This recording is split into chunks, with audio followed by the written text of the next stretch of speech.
Gila Golfers, welcome to episode 6 of season 1. It is also our final episode for this season, and this episode is called Playing Safe. We're going to have a host of very knowledgeable people in the golf industry who are going to give us insights on and different opinions on how we as a golfing fraternity can still carry out some form of golf activities during this time. We're also going to be talking about how to make golf safer in light of this pandemic, pros and cons, and allowing golf during these times. It is up for debates. We will always open up to anyone's opinion. And to join me on this show, as usual, my partner in crime, Mr. Jonathan Punaya. Yo, Sean. What's up, partner? How's it, man? Okay, bro. It's a bit lonely now again, because of the pandemic. So we've got to do it offsite. Yeah, I know. Did you realize? Partner. Well Great coordinated. minds think alike. Well coordinated. Anyway, yeah, like you said, we've got great guests tonight. We've got Eric Lynch, CEO of the Asian Golf Industry Federation. We've got Tang Meng Lon, Director of Kota Permai. We've got Stephen Tilker, General Manager of the Els Club Desaru Coast, and Sarah Ismail, the Deputy General Manager of the Malaysian Golf Association. Oh, interesting Yep. lineup, Jono. We have a very interesting lineup. We're also going to have our usual segments, which is the turn, Yep. which is going to make a U-turn. End of season 1, we're going to make it a U-turn. Summarize of the whole 6 episodes. We also have our usual G-Spot, my favorite show, and our final Gila Challenge. But before we start all that, Jono, let's catch up on what's happening in the world of golf. Yep. Of course, the biggest news was Phil Mickelson giving hope to all us golden oldies out there by winning the PGA Championship at age 50 years, 11 months, and 7 days. 7 days. All 7 days. is gold. All is gold. Oh. Oldest ever to win a major. Yeah, That's so well right. done, Lefty. Yep. There's hope for me yet. Yep. Always hope for you, partner. Always hope for you. I mean, he was so quiet on the tour for so long. Yep. A lot of people were like, just wondering when he's going to make it. And boom, on the biggest stage, Yep. boom, right there. Correct. Good for Phil, good for golf. He brings a lot of color to the game. Yeah. And on our Green brothers, this is interesting because Gavin and Galvin actually played together in a pro event in the UK, sorry. Oh, that's On interesting. correct. It's a small tour called the Clutch Pro Tour. So it's a Okay. pairs event. So Gavin obviously is playing on the European Tour. So he had a week off, and Galvin is there playing on the Euro Pro, which is a third level tour in Europe, below the Challenge. So both of them played in this small little event. Yeah, they finished T16. Yeah, but not the best of finishers, but they had a blast, and we wish Galvin the best as he seeks to join Gavin on the European Tour. On the European. And in show of support of them playing their first professional tournament together, that's why my Correct. partner and I, in respect for the greens, we wore green today. Correct. Okay, and on the ladies' side, we have Kelly Tan, who is preparing for the US Women's Open, which is next week. Yeah, so she's preparing with a coach virtually. She's also traveling to San Francisco earlier, so she can get in some practice rounds at the Olympic Club, where she's never played before. Yeah, so we wish her the best. Yeah, hopefully she does well. This will be her 18th major. Yeah, that's amazing. 18. Amazing. Yeah. Amazing. 18th major. Yeah, correct. Amazing. Correct. And just last week, it was the Cobra King putter launch, which we all attended. It's a virtual launch. So it's very interesting because this is the first time that Cobra is entering the putter market. That's so they've got two series, the 3D printed putters, which is the high-end, high-tech range, but they've also got a classic range called the vintage putters. Yeah, so let's have a look. Let's have a little preamble.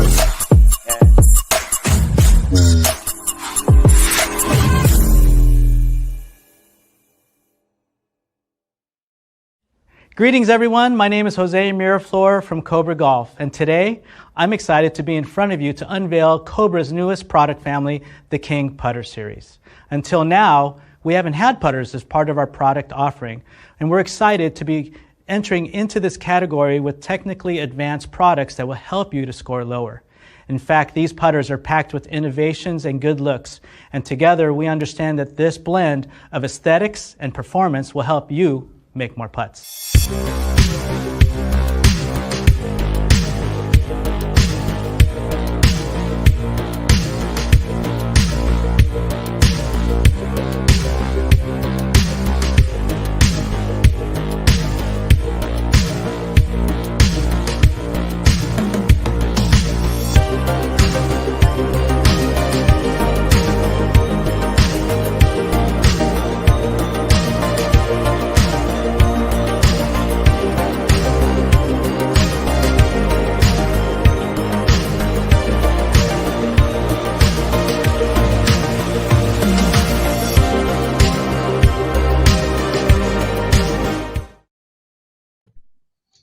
Beautiful putter, Jono. Yep. They look really good. Entry to the market, right? Yep. What a way. So if you guys want to watch the full video, head to Gila Golf's Facebook page, and you'll be able to see the whole video. That's right. Right now, before we go to our next segment, which is the giveaways and the Gila Challenge contest announcement, we would like to say hi to our ardent and loyal fans on the show today. As usual, we have Miss Elizabeth Chrysostom, we have Kevin Chan, Frankie Chu, Peter John, Hans Fernandez, Ida Fahani, Ashley Ross. We got a very, very Tri-Friend and Acres. We got a very, very loyal fan base, Jono. I think they're all coming out to see you and me in our green shirts today. The Boreal Boys. No, the Boreal Boys. Okay. Thanks for watching, everyone. Yeah, thanks for watching, guys. And please stay tuned for season 2 coming to you. Now, let's talk about the giveaways and the Gila Challenge. Jono, as usual, we have good, exciting prizes from our sponsors. And this week's prize is the P110 Puma Trucker Cap from Cobra Puma Golf. Right? And we have how many questions, Jono? We have 5 questions, and there will be 3 winners. So all you have to do is watch the show, because all the answers will be in the show. So just post your answer, all 3 answers in one post. 5 questions, 3 winners, 1 post. Yep. And Mrs. Green just joined us, Jono. She heard that we're wearing green today. So Miss Vivian Bay is on show today. Hi, Vivian. Okay, now we also are doing the off-season contest, which is the Gila Challenge, with some fabulous prizes. So what do we have, Jono? Yeah, so this is going to happen in between seasons, because we got about a month plus break. So, but to keep everyone engaged, we're offering this contest, the Gila Challenge contest, and we'll have golf flights as prizes from the golf clubs featured in the turn: Saujana, Palm Garden, Templer Park, Sultan Abdulaziz Shah Golf and Country Club, and Puma golf shoes.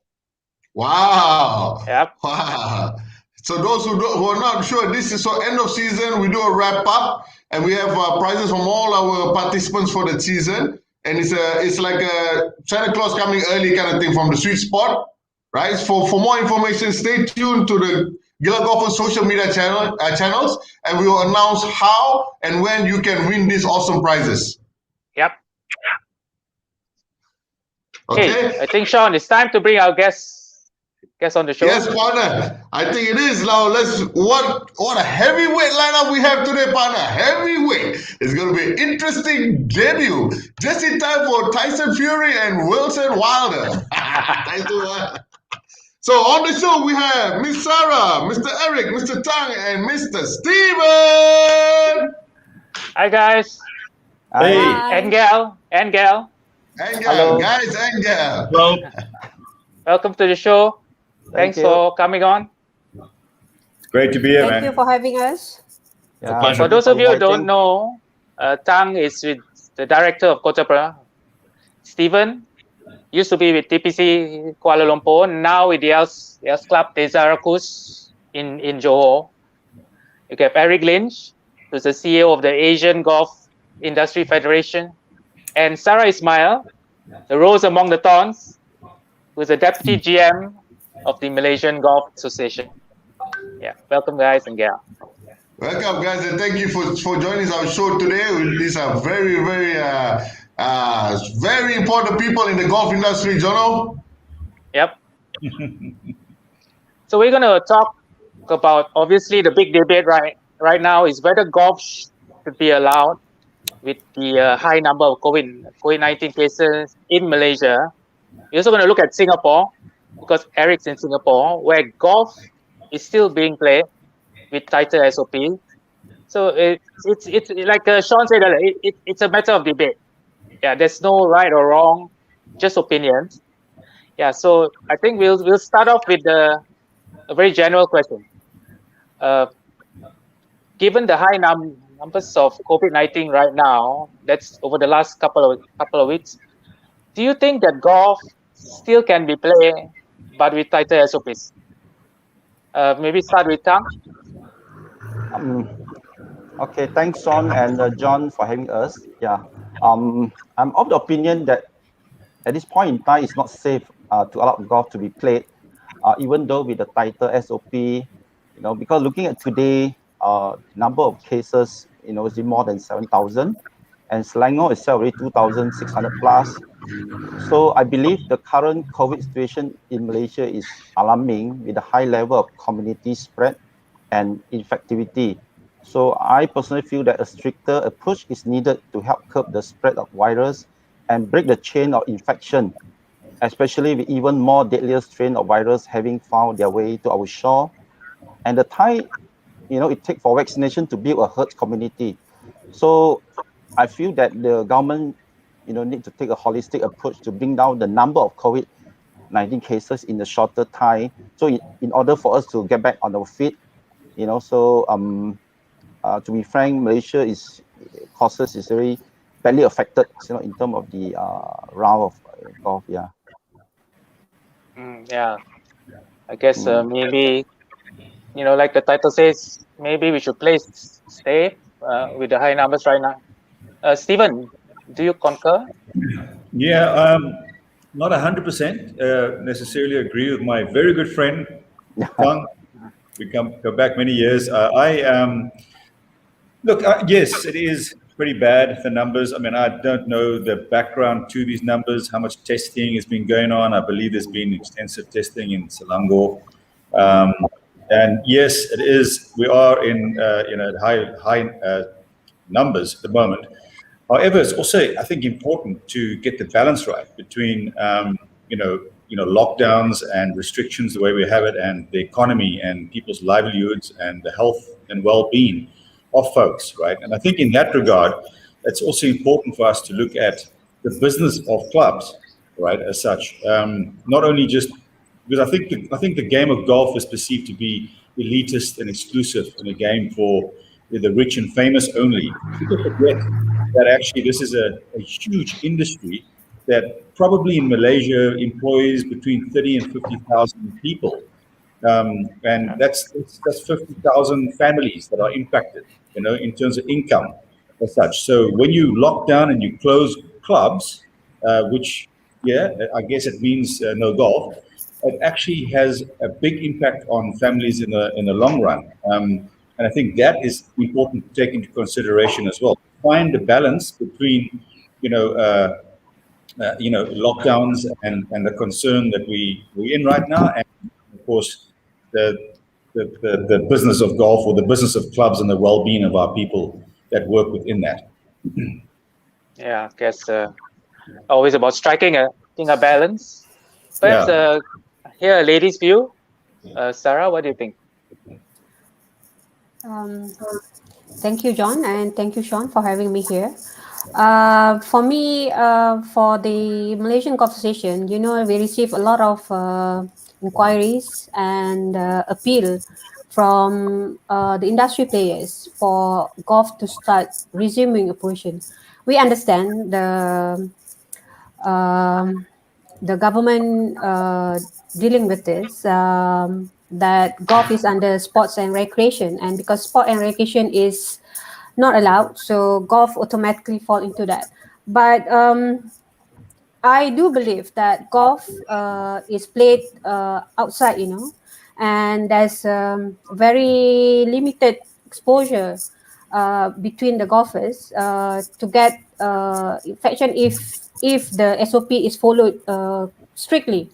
For example, if they allowed cycling or jogging, why can't they allow golf? It's the same principle. We are out. And why must golf suffer? It's a business. I understand Mr. Tang's view that the cases now, the number is rising. But at the same time, like what Stephen is saying, we have to balance this. People's livelihood is affected. We have made our survey, and it's about 38,000 workforce. Those who are playing golf, yes, they are elitists. They are elite. They may in the T20, but those who are working in the golf club, we are not. We are, barely surviving. So we need the business to continue. But with strict SOP, I do believe we should start golf with very strict SOP. Yeah, I was speaking of strict SOPs, which follows on to the next question. I know MGA has your guidelines for golf clubs.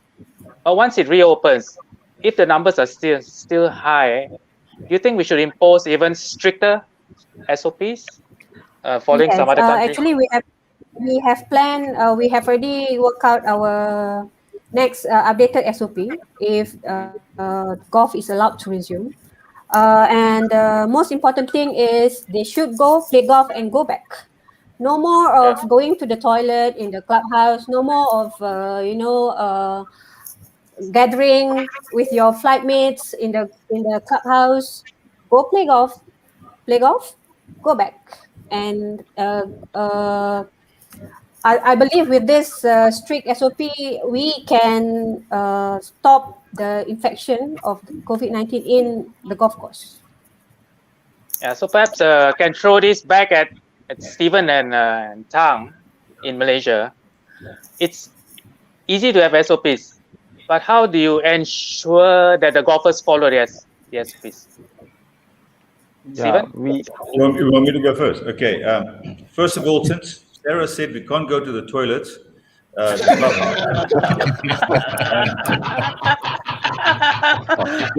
a rule post is the place. There's no housing here. It's just bush and jungle. Yeah, so nobody will see you when you go in the bush here. Okay. So this could be a very good spot for everybody to come play golf because you can hide in the bush here. But not Kota Permai. Too many houses. Yeah. But I think discipline is obviously our good friend Eric will probably tell us how disciplined the Singaporeans are, and Malaysian clubs. I hope that if we do, when MGA does get the government to agree to open clubs, that we can do as disciplined. I don't know if there's if there's a mechanism or a way for our different organizations such as GCMUM or work together, and there's some kind of an audit set up so you can reassure government that we are managing or officiating ourselves and giving reassurance that things are happening according to the SOPs, right? Maybe that is something to think about. How we actually do it, or which organization can drive that is another story. Yeah, that's a good point. That's a good point. Tang, apart from the peeing thing, what do you think?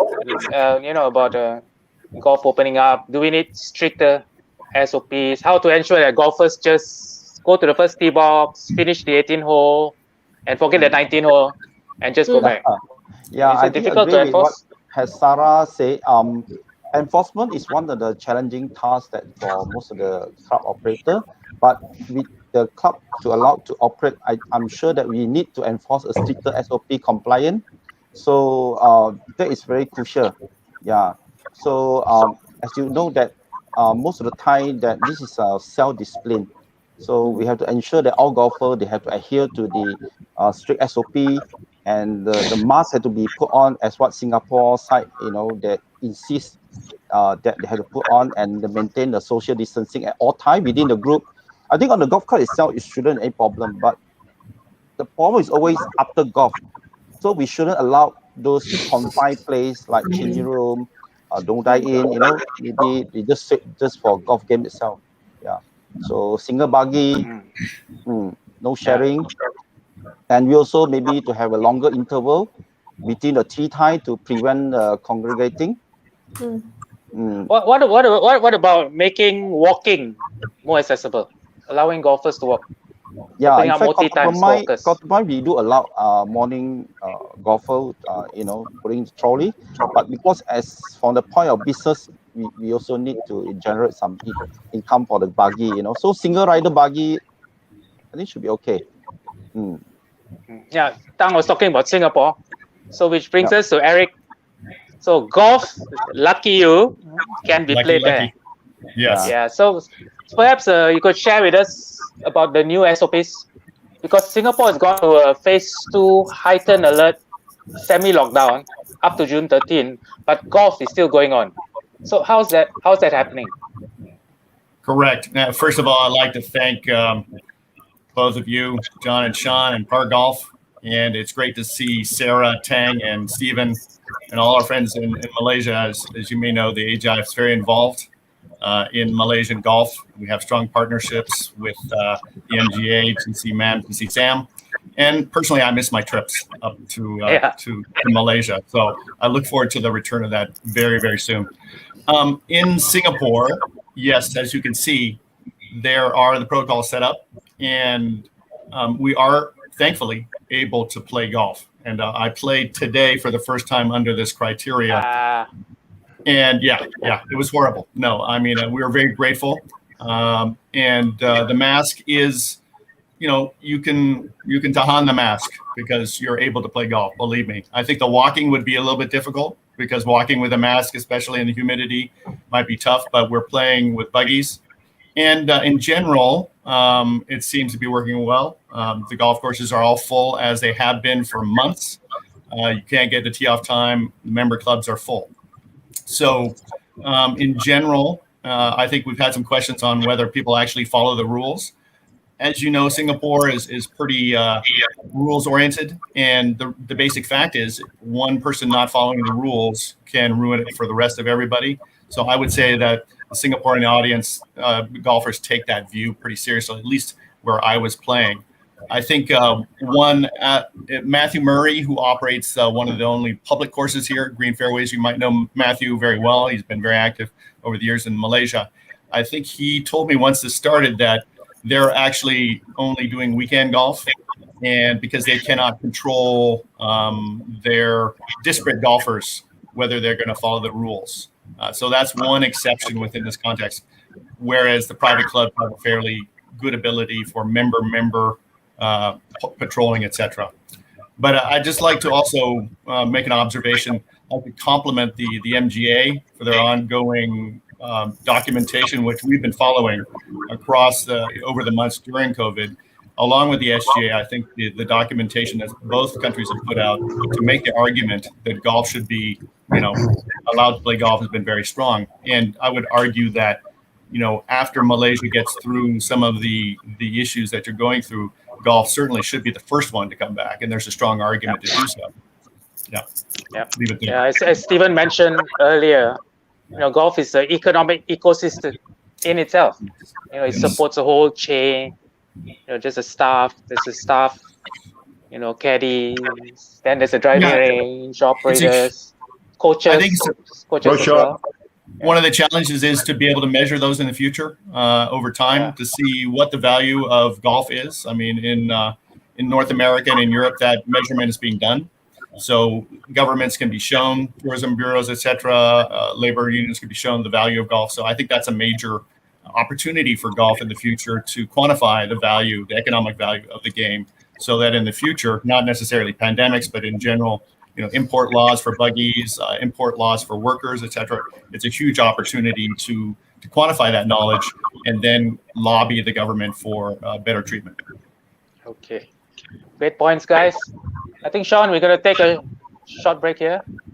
We are going to take a short break, but John, I think before that, I just want to echo what Sarah said just now, and for MGA to think about the back end also, and not on the players, I think that's quite commendable, John, because you see, like what Eric just highlighted, so a lot of people are under this perception that MGA is all about the players' welfare and all that, but when just listening to Sarah's elaboration on what Stephen touched on the full background of how many livelihoods will be affected.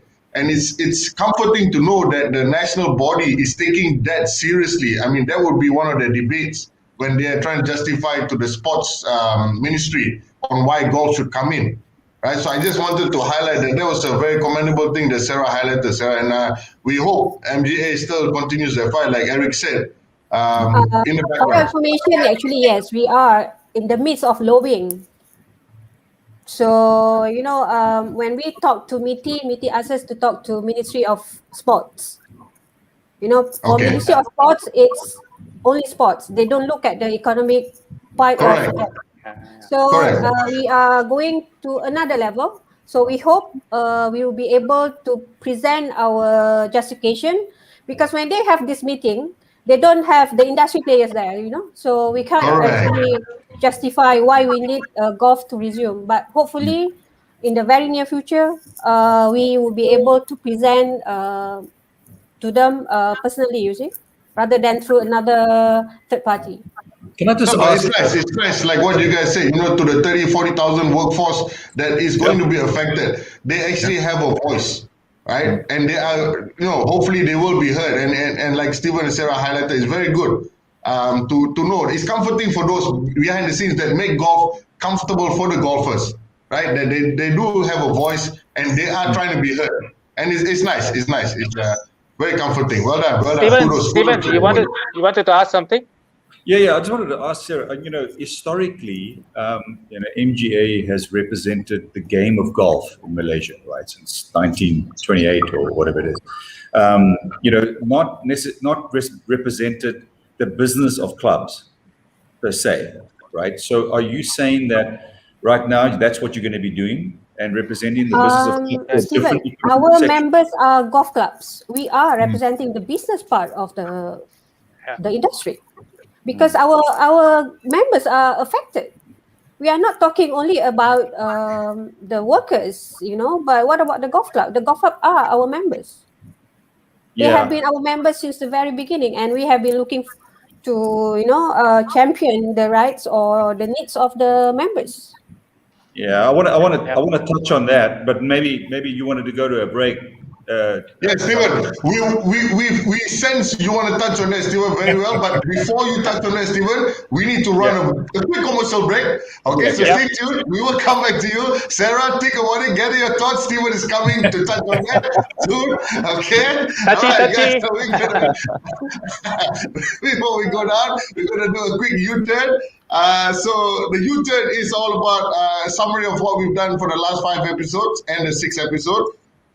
We're also able to take out the current Volvo S90 from one of our main sponsors for this season, which is Volvo, Swedish Auto. The facelift. Correct. And so this is Marika, John, and I making the U-turn for season 1. Stay tuned, Stephen. We will come back to you very soon.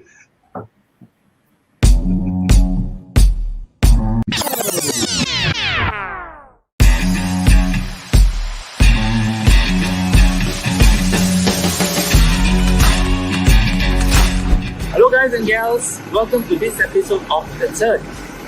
It's the final show of the Sweet Spots for Season 1. But today, we're going to make it a little different. We're going to take a turn and look back at the previous episode of The Turn where Marika took us to the best golf clubs in the country. But before that, we're going to take a closer look at the new Volvo S90 Recharge facelift provided to us by Volvo Sime Ravi. The exterior of the S90 has been redone to include a new grille mesh and new lower front bumper. If you go over to the back, you'll see that the tailpipes are now hidden and there are new full LED tail lamps. So as you can see, it's such an amazingly stylish and sleek car. Volvo has done a fabulous job with the facelift, but it's also very practical. It can fit up to 3 golf bags. Let's have a look. Surprise! Bro, this boot is so spacious, I'm so comfortable, and I ain't gonna leave you to review this car alone because I'm coming. Check it out. The new Volvo S90's interior comes with a new grey ash, pitched oak and checkered aluminium dashboard, new WSB in-rear tunnel as standard package. Volvo being Volvo have thought about the whole family's safety. They've also got an inbuilt style booster seat. So easy to use. Click, lock, ready for your time. There you go, partner. As usual, Volvo has outdone themselves with the finishing on the inside. But one key feature, bro. What's that? Can you feel that? Oh, what's that? The passenger and driver seat have inbuilt air conditioning system. So instead of chocho my ass, it's gonna cool down your ass. Good man. But the main thing about this car again is the picture! It's crazy! But the safety feature is, it will not allow me to go faster than 180 km. That's it. Haha, crazy! Oh!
is one good burger.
Inside,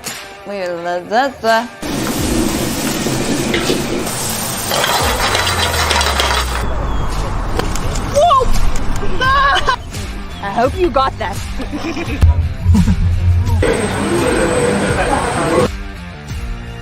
Take 1, take 2, 3, 4, 5, 6, 7, take 8.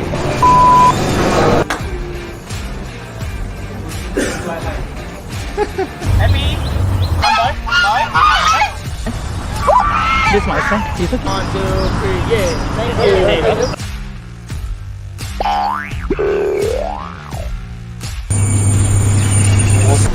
This is the entrance, guys.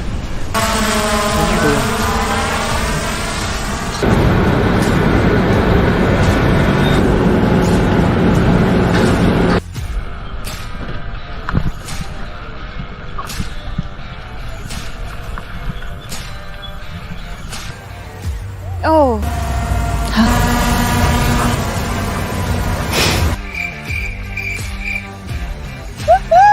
we're gonna smash this today, guys.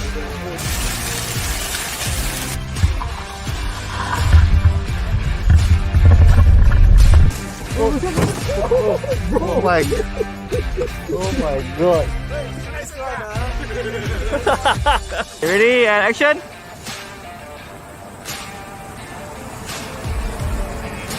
This is Marika, signing off.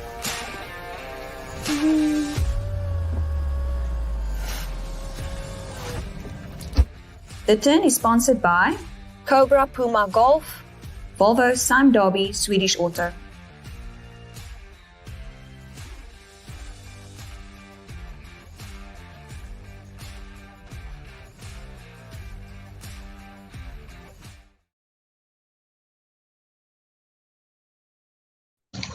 That was so funny. Yeah, that was so funny. And it's a nice recap of the 5 beautiful golf courses that we Correct. managed to view. You know, it also showed all the world-class facilities that each of these clubs had. And the It food. also echoed, and food, you're right, and food. It also echoed the fact that, you know, if we were to allow golf to come back, they are ready, they have enough space, you know, in terms of facilities and all that, to contain the crowd, right? Yep. But one thing I liked about the behind the scenes is because every episode showed Marika putting in the winning putt every time without problem. But then when you see the behind the scenes, she took like 7 shots to go into one hole.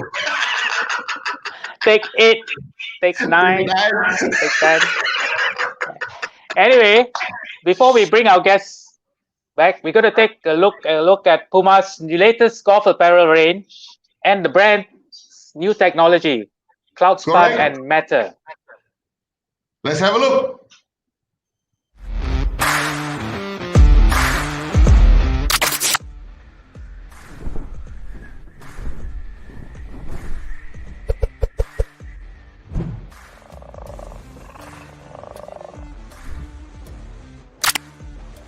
Starting with CloudSpan, the quality of the fabric is amazing and it has also given us an opportunity to tell a really cool story and amazing look and feel. The single biggest benefit with CloudSpan is comfort. We like this because so many things go into comfort. It has to be moisture wicking. It has to have 4-way stretch. And in the case of Clouds Fun, we make it crazy soft. We have shopped the market pretty extensively, and honestly, Clouds Fun is better than anything else out there. The line I like to use is Clouds Fun has all the comfort of cotton, with the performance of polyester and the stretch of spandex. It performs like a golf polo should, but also look great, of course. Of course, we considered the trim details this season as well. Clouds Fun has an applique cat, so you get the embroidery look, but it still heat pressed onto the polo. You can't feel it at all. We updated the buttons too. They have Enjoy Golf etched in them and have a matte look and feel to add the lifestyle versatility. In summary, Clouds Fun is a comfort story. It's the best hybrid of performance and lifestyle out there, and has all the great performance features you need, but the versatility you want it in a polo. We all know and love Clouds Fun, and it's important to differentiate Clouds Fun by hammering home that Clouds Fun is all about comfort, and that's because we have a second polo story this season, and we are calling it Method. Since Clouds Fun is all about comfort, Method is all about performance. While Clouds Fun is the everyday shirt you wear because it's so soft and comfortable, Method is what you reach for when you need true engineered performance. When it's blazing out hot and you need to eliminate distraction, stay cool, and perform your best, Method is your ticket. Method stands for Material, Technology, Research. The fabric is lightweight, breathable, dry-feeling, and has a ton of stretch. It doesn't cling and stay airy and dry even if it's super hot out. We thought through everything, including the trims. You notice that the cat is new. It's a lighter and thinner silicone that is more flexible and has a tacky, technical feel. We also rubber coated the buttons to have a similar technical feel, and they won't be slippery when you are sweaty. Again, another cool rendering to showcase the features and benefits of Method. The mood of Clouds Fun is soft, sky blue, feathers, and the mood of Method is technical, scientific, and performance-based. And these are our top 2 polo stories. They both goes across men's, women's, and juniors, and are going to be the key highlights for the season. Golf wear collections was designed for the needs of a modern golfer. From the range to the airplane to the course, these styles rooted in sportswear but with performance for the course, and a perfect blend of technicality and lifestyle. Excellent golf wear is made for the golfer's excellent life. Nevertheless, we want to bring in the lifestyle culture into golf by bringing out our brand message, Enjoy Golf. We want people to enjoy golf and promote this message with products and stories that fit their individual styles, personality, and gear. That's why we call it Humans of Golf. Puma Golf had engaged with MSC Golf as our exclusive business partner. As a golfer, you can find whatever you need to go on course, and not forgetting the EGW Excellent Golfwear collections for a customer who is looking for more lifestyle look.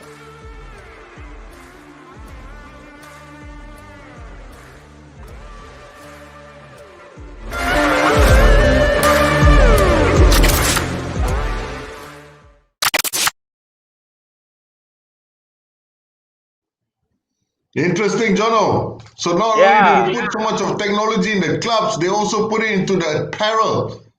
Correct. Yeah, it looks so comfortable. It is. Cool. It is.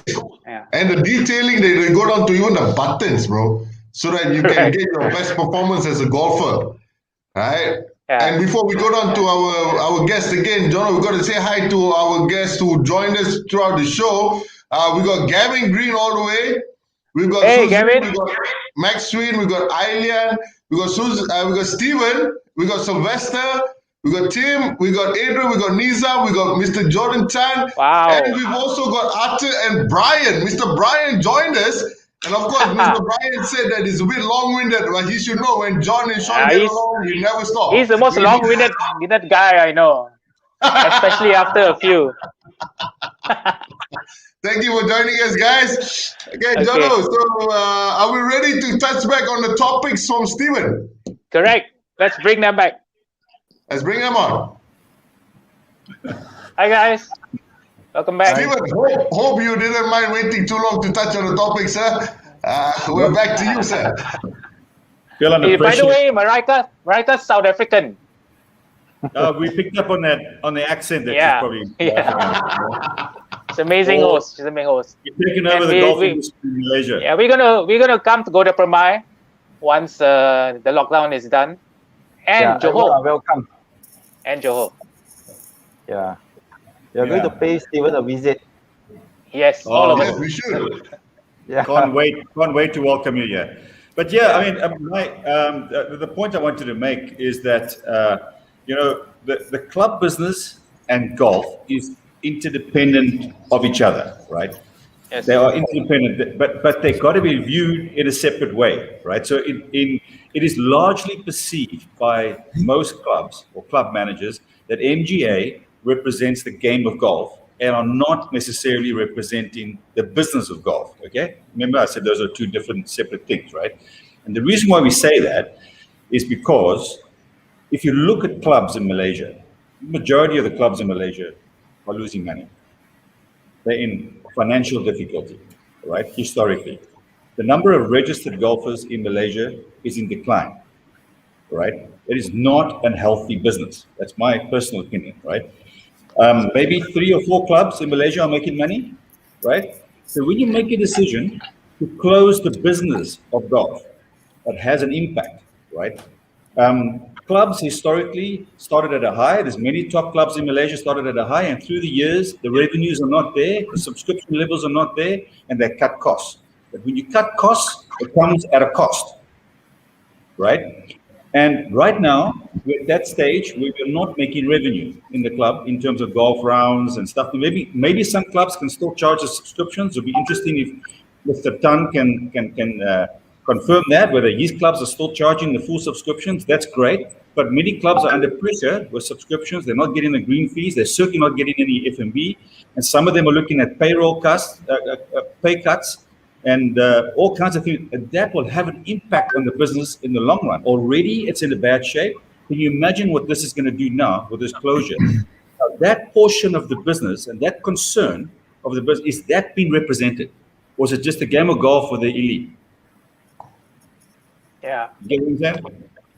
I think Sarah mentioned that they do represent golf clubs, because your members are golf clubs, right? Right, Sarah? No, but that economic concern, that But I would say, position. Stephen, please bear in mind that before we made any representation, we do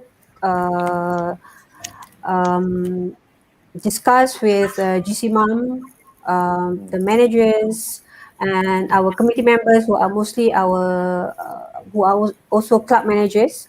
And we do, when we made our justification, we do include all the business that we are losing business, that golf club are losing their, losing business, the pay cut. I believe most clubs are actually doing this pay cut for the management, and all this has been conveyed.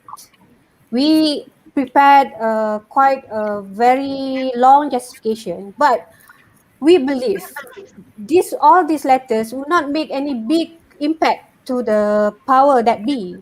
We need to see them, and for them to see that we are serious, that the business is impacted with this lockdown, and that we can show them that we do have SOP to manage the for us to help the government to flatten the curve. And we do not want to have any clusters from the golf club, but on the enforcement, it has to come from the club.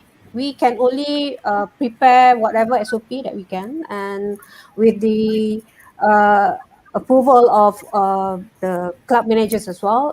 But they have to be the one enforcing this SOP. Yeah, again, the question of enforcement. Yeah. And also, ensuring that golfers. John, maybe I may add on a bit to this. So I think, Sarah, it's good that when this type of meeting takes place, it will also good to include the other No, stakeholders. we don't have any meeting yet. They what means that do not the want future to see us also, I believe. that you're going to have this meeting. It's good to invite Yes, other we will do that, stakeholders yeah. like GC-MAM Yeah. or Magro. They know Yeah. well about the club business, and we also Yes. can Yeah. actually give more input about how The we numbers, can actually bring all this. the numbers. Yes, correct. Yes, Yeah. and you also got the support from other association that to join force, and even Yes. it can carry more weight. That we meet up with Yeah, I think either MITI or Ministry of what they call sport. I don't know who is the final decision maker, but I believe that even though that it fall under the Ministry of Sport, the Bureau for Sport, that we can actually talk to the minister, and minister can bring the matter to MKN, or we, as a few association, can join force to make appointment to meet up with the MITI or MKN. Yeah, that is more effective. Yeah, and it's collective not just effort. MGA. Yeah, a collective effort from all the golf industry. stakeholder in industry, not just MGA. When they look at, we have a Magro, you have this GC-MAM, maybe PGAM. I don't know. These are the few stakeholder that can join force. Yeah, and PGM representing the coaches who make their Yes. money from golf. All right. So Teaching of you golf. have all these stakeholder in the industry. So I believe that that will be carry more weight, and government, whoever the approval authority, they will read more seriously, as what highlighted by Stephen, that it affect more than 38,000 or 40,000 workforce. So that we could look at that angle. Yeah, if I may add, I mean, yeah, it's a big ask for the GA sometimes to do it alone, and I would agree, Yes. Magro and GC-MAM, and really the owners have to really also consolidate and make that argument. They probably have good access to the government as well. The other aspect is tourism, which I think is one of your saviors for Malaysia. You do have a fantastic set of courses still. So obviously COVID is not allowing travel right now, but that is a recovery period. People will start traveling. And Malaysia, if you have a little bit more planning with, and I know this is a long, years long discussion, but the economic impact of a tourist, a traveling golfer, there's data from Thailand, from Tourism Authority of Thailand, that the second most highest spending traveler beyond medical tourism is the golfer. So you need, the golf courses themselves need to start quantifying that, putting a value towards it, and therefore trying to persuade tourism authorities that some of the tourism effort needs to come to support the infrastructure and the marketing of golf in Malaysia as well, because that's really one of the few ways that you're going to fill that gap of the new golfers coming in. Just my 2 cents. Yeah. Speaking about new golfers, I think what we've seen both in Singapore and Malaysia, after golf reopened, after the first MCO, we found a lot of new golfers coming back in, or golfers who had left the game are starting to play golf again. Is that true, Stephen? Yeah, from what I heard from my colleagues, that is true, particularly when you talk to the teaching professionals. They'll tell you that there's a lot of young people and women that are taking up the game, which is very encouraging. The last I heard in with MST pros is that there was, some of them are fully booked for a while, and doing quite well. Whether that's going to stay once things get back to normal, it's going to be a while, I think, before things get back to normal. But whether that's sustainable is another question. I mean, that gets to the broader question, because the game of golf is also struggling from a bit of a perception challenge. It's perceived to be elitist, exclusive, male-oriented, and needs to change and evolve, be more family-friendly, more woman-friendly, more children-friendly. And Malaysia is not the friendliest towards juniors compared to countries like South Africa and the UK. Yeah. And I think that is part of where we need to change and maybe evolve in Malaysia, to be a little bit more adaptable and change to be accessible and friendly towards this different demographic that's trying to get into the game. Yeah, that's interesting. Talking about juniors, I mean, the Elks Club has a junior program for the local community, right? Yeah. Run at the academy. Correct. I mean, I think a lot of the clubs in KL as well have fantastic programs for juniors. And there's, I mean, MGA does great work. They support juniors as well with all their tournaments and whatnot. There's a huge amount of effort into, and now is that opportunity. This is the other thing that's a bit sad right now, is that the opportunity is there, for golf to really get a lift off.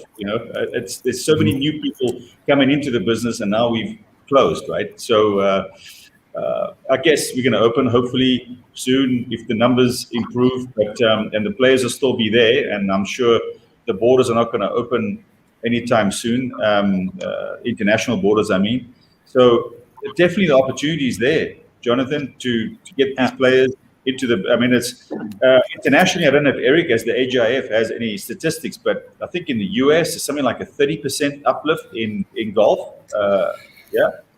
Yeah, NGF's done some data that there's an incredible uplift of about 30%. Across Europe, there's uplift in golf as well, participation, as well as Australia. So, there are some studies looking at Asia to see, we know anecdotally from all our contacts that there's more golf being played. Obviously, in the private clubs, people are playing more golf because they can't travel. Then there is quite a bit of evidence that we need to validate on new golfers coming in. So it is a good story. The issue, as you've raised, and we all know, is retaining those golfers after this. And I think it is a real opportunity, because golf is now can be viewed as a safe haven and a place where you can enjoy some privacy. And if clubs can maximize their safety protocols and make sure that they can validate that they're a safe haven, is a real opportunity for golf. But yes, play has increased anecdotally. We're looking to validate that in the future as well across Asia. Yeah, actually, Stephen brought up something very interesting about getting more women into golf. Because a lot of time, it's the woman in the house who decides how you're going to spend your leisure time. Not in my house. Just saying, not in my house. And the disposable income. Right? Yeah. Who's gonna? How? That's actually my personal view. Is actually people ask me, what's the future of golf look like? And I say that the saviors of golf is going to be women, because they decide now, particularly millennial families, right? They will decide the time, as you said, Sean, and also the disposable income. So if your husband, your family wants to play golf on a weekend, the millennial family, they have to get the kids, obviously, to and the wife to agree to that. Otherwise, he's got no chance, right? So we have it perfect in Sarah being the female in MGA saving us for the industries. Well done, Sarah. Guys, a quick one, guys. I need to talk on a few of the questions that have been brought up by our viewers. Let me answer the first one from Nizam. He touched on the topic that you brought up, Stephen, in terms of the decline in golfers in golf clubs. And he's saying a lot of driving ranges are full. I think what Stephen meant, correct me if I'm wrong, Stephen, what you meant was signed up members for members clubs. I think that's what you meant in terms of drop, not so much on golfers playing golf. So you may see an increase in golfers at the driving range taking up the sport. But in terms of revenue for golf clubs per se, by membership, is on a decline. Is that your both revenues of clubs and bottom line is under pressure, and also from what I understand, certainly some of the recent statistics I saw, maybe Sarah as part of MGA can confirm whether it's correct or not, but the number of registered golfers in Malaysia is in the decline. Sarah, what's the registered number? I don't have. I do have the registered numbers of golfers with handicap. Okay. Stephen is correct. The numbers have declined. Before, I think from 150,000 at the moment, active handicappers, active golfers with handicap, I think around 75,000. Okay. Yeah. So more but you have to golfers understand that some of them are term members, expats, and aging golfers. Or those who play Sana Sini with no club membership, no And handicap. I think most of them do not have handicap. I'm sure the media, most of media golfers, do not have handicap. 18. Very dodgy one. I think that's sort of a point. I mean, in Malaysia, in certain countries in Asia, a handicap is not necessarily the priority within the context of cultural practices and just golf. So I think there's a lot more golfers in most countries than the declared registered handicapping. And certainly within the context of club membership, to talk about Stephen's issue, I think you could make an argument that the age of the private club membership is a little bit outdated, and that a lot of the clubs need to change their model to more term memberships. They have a great facility, but maybe they need to take a look at 5-year term memberships or 10-year memberships, because I think that the millennial generation and younger people don't look at a lifetime membership. So, I think there is hope. You just need to take a look at the model, which is not easy when you have, established members who are there and have their dues. But I think there is hope to remodel the business model. Okay, that's a whole topic on its own. I agree with Nizam. It is. Golf has picking up a lot momentum during the CMCO and RMCO. You can see a lot of new faces at the running range, and most of the time range are full. Yeah, so we can see there is a potential of new member recruitment. Yeah. But like Stephen said, how do we keep them? How do we trap them and keep them in golf for the benefit of the industry, all of us? Okay, I think we'll come back to that. We'll come back to that, John. Now, next question. This is addressed to Sarah for MGA. First of all, they would like to say thank you to MGA for lobbying in terms of allowing clubs to reopen. He just has a quick question. If we can just do it in a summary version, Sarah, will there be new SOPs for golf clubs to follow? And Yes. So yes, first question, yes, very fast, Sarah, very fast. I like that. Will there be an implementation of limiting golfers based on the golf club size? Yes, I think looking at the number of cases, we were thinking that to limit the number of people on the per flight, I think we propose to have 2 balls per flight rather than 4 balls, and definitely no jumbo flight. Seems jumbo flight is quite popular in the north. So that's that. So at least we want to show to the government as well that we are very serious in helping them to flatten the curve, and we don't want to create more problem to them. And with this stricter SOP, we hope that the government will listen to us and to allow us to open soon. That's interesting, Sarah. Thank you for your answers. Now, just touching on a quick one on what Sarah said, if they were to implement 2 ball and 4 ball, Stephen and Tang, would you guys still take that and say, okay, guys, let's open up? If they say, let's do 2 balls. And single rider. Yeah. And single rider. Better than nothing. Yeah, for us, it's okay. As long as we can open for play, so we have to follow whatever directive from the government. If it's a 2 ball, we have no choice. We have to follow. Yeah, but from the business perspective, we would prefer definitely 4 ball flight. Yeah. Of course, but with the pandemic in this kind of conditions, Tang, I'm sure some business is better than no business. Correct? Yeah. Let's strike a balance in between 3 ball. 3 ball, 2 riders. Okay, now I'll answer Nizam's other question. You guys to understand that there are caddies as well. You know, correct, certain club, and you should not forget about caddies. They are even in the worst position compared to us. We have to help them as well. So if you have 3, if everyone and we are, you cannot share caddies. There will be 3 caddies as well. There will be too many per flight. Too many. Correct. Very true. Yeah, I mean, agree, sir. Okay, my apologies. My partner was just joking. He meant 2. it's a good point that Sarah makes. That the caddies is probably one of the few, if not the only employees of the club that are totally 100% reliable on income from the golfers, right? And without Daily golf, income.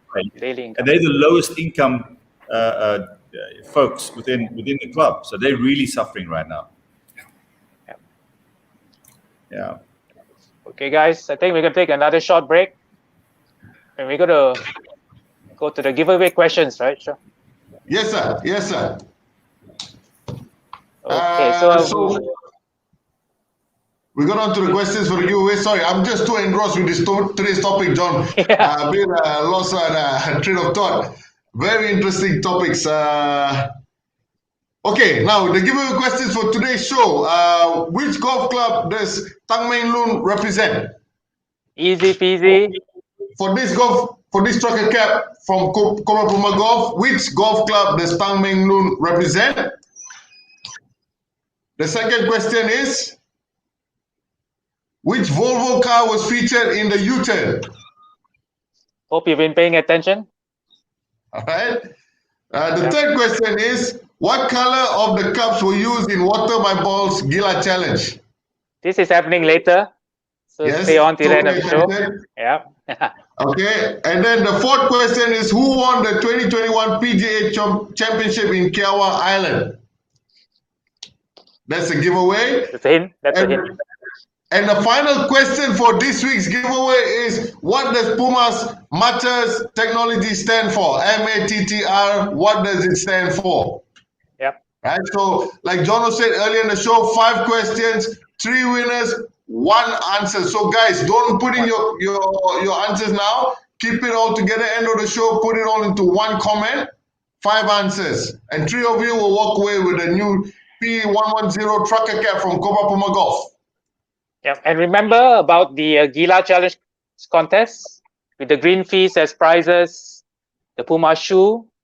So this is going to go up soon. Yeah, so great prizes to win. So stay tuned to Gila Golfers.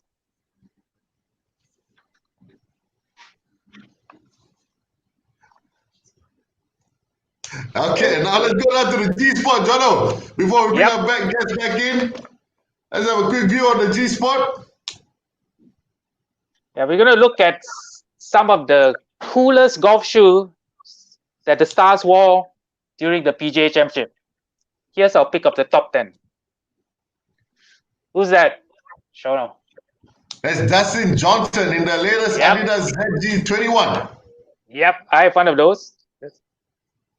Lucky you. And we Lucky you. have Gary Woolen wearing the Puma Ignite Power Adapt Kate shoe. Nice, That's cool right. looking, sneaker like. Yeah. Very sleek. Like, Then and here we that- have Henrik Stenson with the Eco S3 Iceman Special. Yep, it's a special edition. As you know, they call Henrik the Iceman because he's so Iceman, cool. that's right. And these are That's cool right. shoes. Those are really cool shoes. Cool. Iceman, cool. And we have Masters champion Hideki Matsua wearing the Asics Gel Cos Ace shoe. Asics, yeah. And who's next?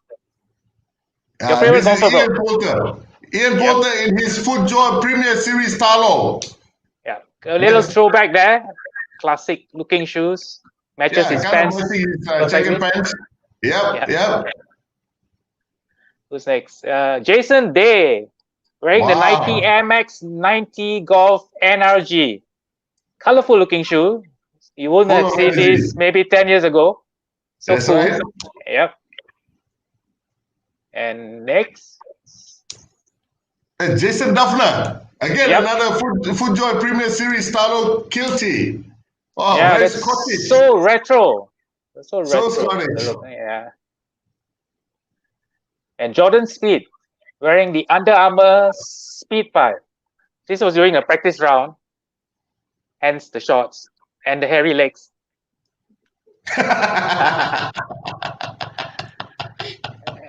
And yay, look who that is. Ricky Fowler in his Yep. Puma Ignite Pro Adapt Delta. Orange, man. Ricky Fowler. Signature color. Yeah, and finally, the champion, the PGA Championship winner, Phil Mickelson, wearing the G4 Gallivanter with his signature jump logo at the back. You can see that's the Phil Mickelson signature. Signature, correct? So, great shoes, man. Great shoes. Great player. Great Yep. player. Okay, I think it's time to bring our guest. Yes, Lots partner, of I think we questions. need to, yeah. Hi, guys and gal. Welcome back. Nice to be back. Hi. Okay. We're going to touch on golf tourism right now. A lot of golf clubs, like especially in countries like Thailand, Vietnam, are very dependent on inbound tourism. So this has been a really difficult period for them. So Eric, perhaps you could share your opinions on this. They've had to adapt, to attract more local golfers, especially in Vietnam, Thailand, over this period. Yeah, no doubt. I mean, it's been a very challenging time, especially in certain parts of Vietnam, Thailand, and in parts of Malaysia, frankly speaking, where Stephen is, and Tang's neighbor, of course, down in Horizon Hills. So there has been a lot of adaptation in the local package, and I think there has been some feedback from our members that they feel that they're going to have some long-term benefit because they're learning to market to their local audience, right, within that context. But there's no getting around the fact that the yield per golfer is going to be lower, and they sometimes restricted by food and beverage around that. But the message there is that they have to learn to adapt locally for the local audience, but they'll always be reliant upon the foreign tourists when they come back, and they should prepare properly for when they can make hay when the sun shines, when travel resumes. But it has been a challenge. There's no doubt about it with certain marketplaces with our tourist reliant golfers. Yeah, and Johor very hit by the closure of the causeway. What's the percentage, Stephen? Singapore versus local when times are normal? Traditionally, it's been 60-40 split. I don't know if Tang at Horizon Hills, I think it may be slightly different there because they have members as well, right? But Horizon also around 65 to 75. Yeah, around that percentage, yeah. So, so for us, I mean, obviously Singapore has been a great market. As Eric mentioned, the key point of the yield they receive from Singapore has been really, really good. Of course, we have the 4 hotels, the one and only, Anantara, Westin, and Hard Rock. There's so many rooms, and Singapore is just across the border, so the natural market for us. Yes, we did, like many other countries, we did get a huge uplift once the interstate was dropped. Our Malaysian business, the hotels were actually running at 50% average occupancies, during that period, which is fantastic for the destination. And we, and on the golf courses, had a huge uplift in golf as well. So definitely once interstate opens, we are going to be hit with the local business, but it will be good. I'm coming. Yeah, I'm sure. I know Tom's coming. I'm looking forward to Sarah as well. We'll bring Sarah along. Sarah always comes. She's always welcome, as she knows. But the MCO, I mean the COVID, all the local golfers are in town. They cannot go out. I think that's a good business for the golf clubs. Yeah, but in Johor it's a different scenario, Sarah, because Johor we only have about 45,000 to 50,000 golfer population in southern Johor, and it's shared among the 17 golf courses. And previously, like Els and Horizon, we relies a lot on the Singaporeans golfers. So now we have to shift our marketing strategy is more toward the local market.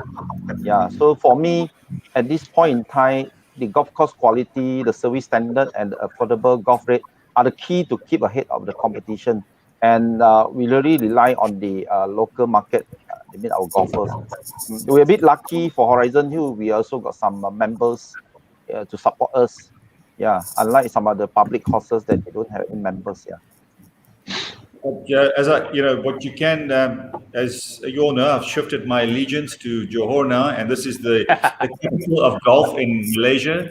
The number 1 destination for golf in Malaysia is Johor, so we are all welcome. Anytime to come visit. Of course, the number one destination within Johor is, of course, Desaru Coast. But of course, Stephen, but of course. Yeah, but Johor is a fabulous destination. You have at least a dozen great golf courses to play within, just within a 45-minute radius. He's can more stay at expensive, but I mean, just my Horizon limited Hills. experience, you get Forest City, Horizon Hills, Yeah. obviously Els Club. There's quite a few. Royal Johor will be opening soon. Yeah, as the well. new course. Yeah, the river. So there's some really quality golf out here, right, Tang? Any other Yeah. properties that I missed out? Ponderosa, perhaps. Palm. Pretty old parkland course. Nice layout. Palm Resort. Palm Resort, Palm Villa. Yeah, but we're hoping the interstate travel, be lifted. Then that will help a lot of Johor courses. Yeah. At least during that time when they lifted, the interstate travel restriction, we can see the sharp increase in our golf round in the Johor courses. Yeah. I also think there is a possibility that some of the properties, such as us at Desiree and Forest City and maybe Palm Resort, they have the ability, because of the number of holes that they have, to perhaps be a bubble type facility as well. For Singaporean business going forward, maybe even South Korean or other business, going forward. So it's something I know that's been talked about in Johor. Tourism, all that. I'm not sure the exact progress right now, but it is a possibility. It would be fantastic to be able to do that for our Singaporean golfers. In Thailand, they have quarantine golf resorts, where you quarantine at the golf resort and you can play golf, which is something you can look at. Yeah. In You've got to Johor. get both countries to buy into it, though, right? Because that's we spoke earlier. We could go to Phuket and go in quarantine for 3 days and play golf there now with vaccinations. But to come back, you have to come back and quarantine for 2 weeks. 3 weeks. 3 weeks now. 3 weeks in Singapore. Yeah. Okay, guys. I think we're going to take another break. Short break. Before the break, John, just a quick question. I know you guys won't have the facts for this, Tang and Stephen, but a viewer just wants to know. BP Viljoen just asked, with the current trend, how long can golf courses afford to stay closed if this should carry on with the pandemic? I know you won't have the facts, but we just have to throw it out there. Tang, maybe you can just give us a rough indication. Come again, the question? How long, with the current trend, would golf courses be able to stay closed in this pandemic? So I think just saying that it's going to affect golf courses very badly if this carries on. Yeah, I would say now the currents is really very bad. Yeah. So anything extent of the closure, it definitely affect the club's financial badly. Yeah. So we have to juggling between that the safety and the business. Yeah. So for me now, we look at the number of the COVID cases. It is very scary and worrying, especially in Selangor. So from the business perspective, definitely we would like to open, for business. Yeah. Yeah, I think at the end of the day, I don't think any clubs will necessarily close in the immediate future, but there will be an impact. A lot of the clubs are taken care of by big organizations within Malaysia, but there will be an impact in the long run in terms of there's cost cutting, and as I mentioned earlier, there's a cost to cost cutting, right? And the impact may be felt down the line, whether it be in conditioning of a golf course, whether it be in number of employees, service standards. There's a cost in the long run. That will be the impact, as opposed to just closing courses. Interesting. Just a quick one, another one from Surip Tialagi. So, Sarah, do you think encouraging people who've been vaccinated to give them a way of getting onto the golf course faster could help the government push people to, there have been a lot of people who've been holding back and not getting vaccinated. So if that could be one way to push the vaccine and also help the golf courses, would that be a point for you to bring up? Sudip Tiagi, thank you. Actually, we discussed this just now, before we go live. Went on it, yeah. Yeah, we discussed that, to get more people to be vaccinated, we only allow vaccinated golfers to be on the golf course. But at the end, another view is there might be golfers who cannot be vaccinated. So that's another thing that we need to pros and cons. Pros and cons, yeah. So we call it Cucuk and Golf campaign. campaign. But any of you guys has been vaccinated? I went to go for AZ on the first opt-in. Yeah. Okay. Did I you, think, Sean? Did you? I'm waiting, Sarah, because I'm Why are you below still 40. waiting?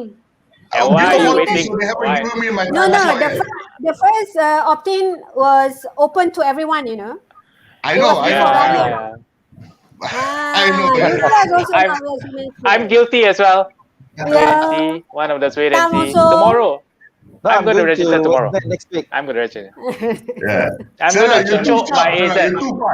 You're too fast, Sarah. You're too fast. You guys cannot be on the golf course then. No. Okay. Only Steven, me, and No. Eric can go and play. We'll get vaccinated very soon, Sarah. We Yes, will yes. chocho my AZ, okay? Chocho my AZ Yeah, very soon. teach my ass. You can say that. I cannot say that. You can say that. I did. No, that's been trending. Yeah, It has been trending. It has been trending. I The mean, I meme, think yeah. that's the only highlight of the Malaysians posting nowadays. It's just chocho my ass. It's all about chocho my ass. Eric, if you Alright, don't know, guys. chocho means poke.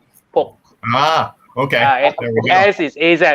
Yeah. Steven should know Seneca. this, huh? Steven, Steven knows, it's your Steven knows. favorite word. Thank you. Steven knows. Steven's Malaysian. Half Malaysian. No, but Steven got the Pfizer, so that's why he doesn't have the chocho my ass. He Yeah. got the Pfizer vaccine. He got a different vaccine. Okay, guys, quick one. Stay tuned. We're just going to go to the Gila Challenge, which is the last challenge of the season. Then we'll come back and wrap up this episode, all right? Just give us a couple of minutes. Stay tuned. Watch this. What's up, Gila golfers? Welcome back to the Gila Challenge. This is our sixth challenge for season 1, the finale. And this challenge is called Water My Ball. Basically, what we have to do, we have to blow this ping pong ball, which is floating on the water. So each turn, we get one blow. So the first person to get it to the last cup is the winner. Because there's a lot of exchange of wind in this challenge, we have taken the precautionary measures to do it remotely. That's why my partner and I are not in the same studio. So anyone from MOH is watching, please remember that we are abiding by the SOPs. That's why we do not have face masks, because we cannot blow the balls with a face mask on. So John is in his safe location. I'm in my safe location. There's nothing that's going to be airborne between us for this challenge. One, two. I start. Oh, well done. Thank you, sir. Sean blew too hard that his phone fell. Hey! Yes!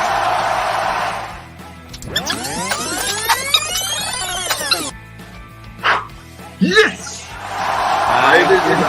Finally! Yes! Hey! He went, he came back.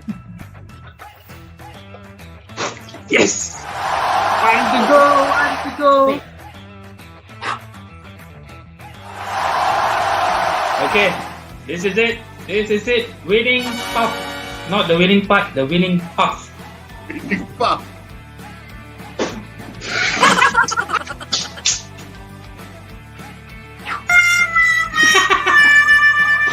Yes!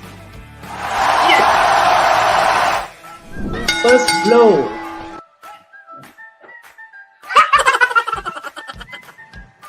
Can you do better? I will try, bro. I will try, okay? Yes. Yeah. Let me show you how you go forward in life, bro. Forward. Whoa! Whoa! Mana, last blow for round 2. What the fish? Yes! As the loser, Sean has to imitate images that the producer has chosen, and they are really comical. So here's the first one.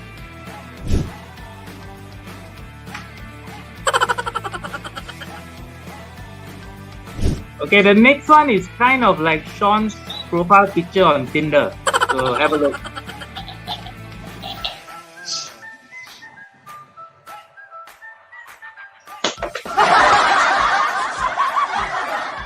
Oh my god. No wonder you don't get any hits on Tinder, man. Okay, and the final one is Sean's other profile picture on Tinder. Partner, I'm gonna see you for season 2, partner. Oh my god. Until the next season, guys. Gila Golfers signing off.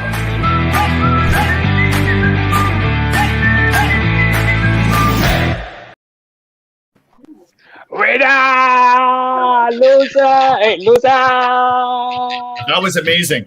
All I can say is speechless. No, the Tinder profile is amazing.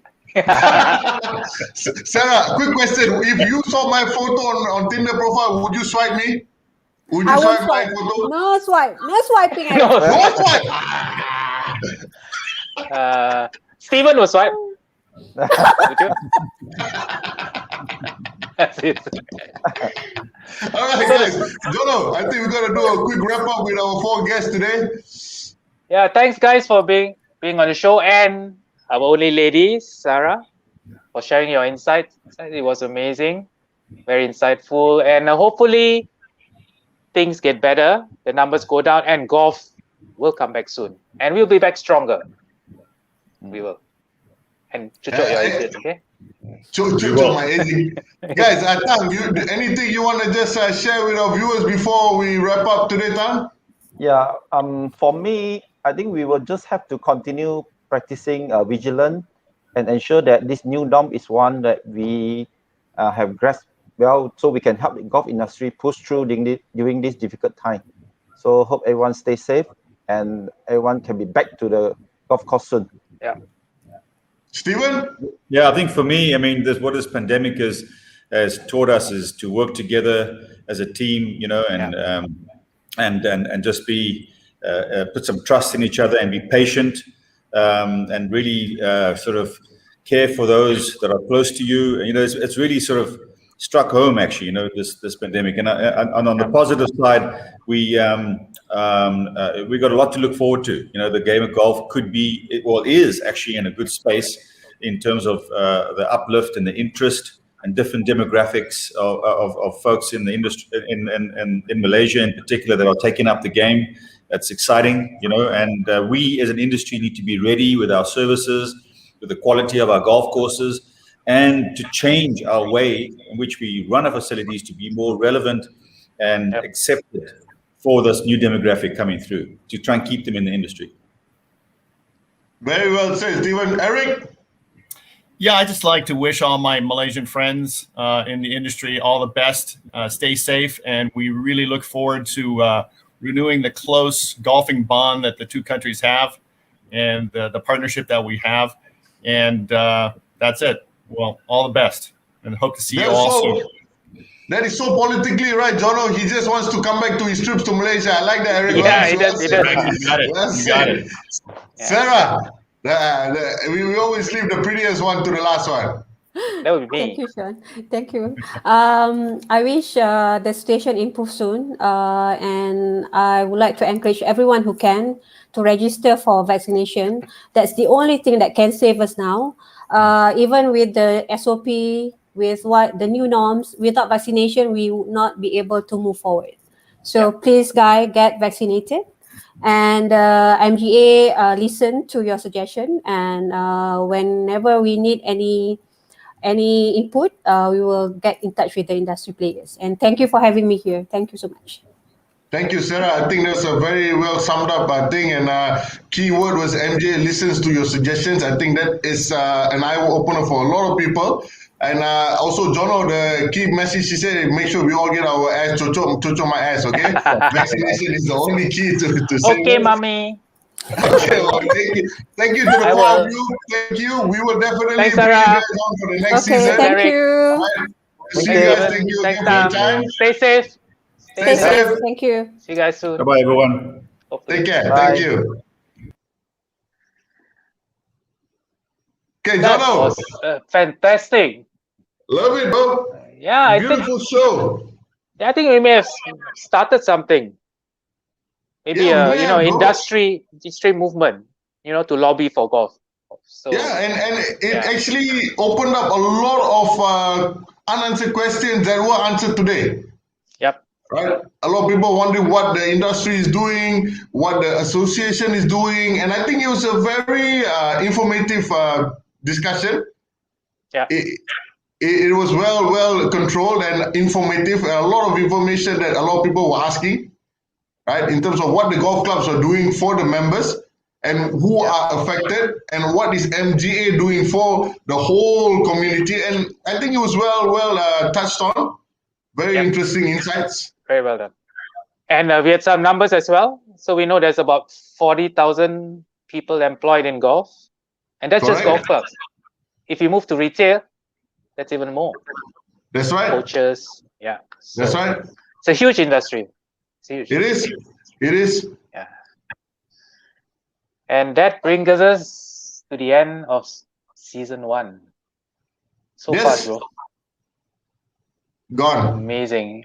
How time flies. We will come back stronger with season 2. Yep. Right? It was a breeze because we were enjoying ourselves. Right, Jono? We have a lot of people thankful for this beautiful season 1.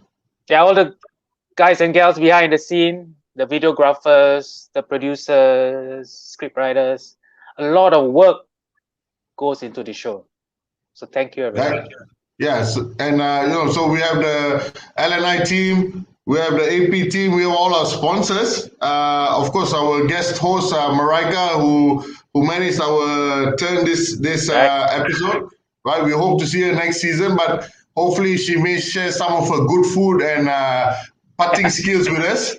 Improve her putting skill. Yeah. We also have to thank Cobra Puma Golf, Swedish Sime Derby, Volvo Swedish Sime Derby, Volvo, sorry bro, respect to Volvo Sime Derby Swedish Auto. Volvo Sime Derby Swedish Auto. That's right. Thank you so much for Okay, giving us guys. the fabulous cars.